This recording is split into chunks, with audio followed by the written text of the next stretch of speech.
प्रेम से बोलिए छठ माई की जय, सूरज बाबा की जय।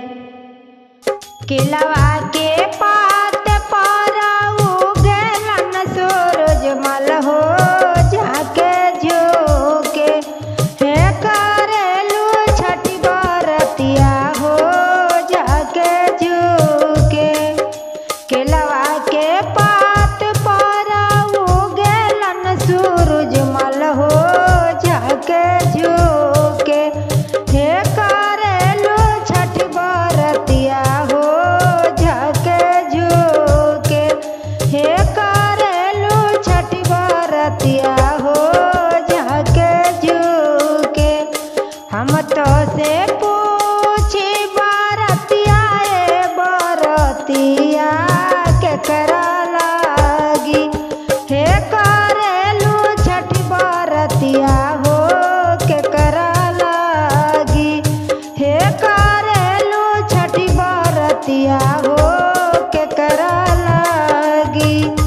हमरो जे बेटवा संदीप ऐसन बेटवा हो उनका लागी, हमरो जे बेटवा संदीप ऐसन बेटवा हो उनका लागी, हे करीला छठ बरतिया हो उनका लागी, हे करीला छठ बरतिया हो उनका लागी।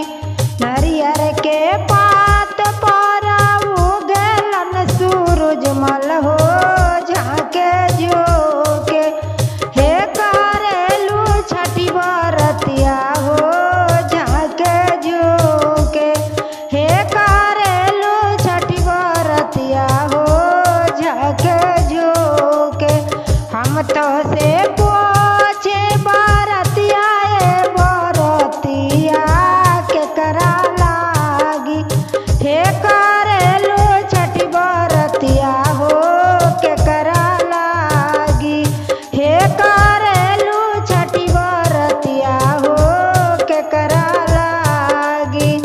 हमरो जे बेटवा बिनाया ऐसन बेटवा हो उनका लागी, हमरो जे बेटवा बिनाया ऐसन बेटवा हो उनका लागी, हे करीला छठी बरतिया हो उनका लागी, हे करीला छठी बरतिया हो उनका लागी। केलवा के पात पर उगलन सूरज मल हो जाके झोके, हे करेलू छठी बरतिया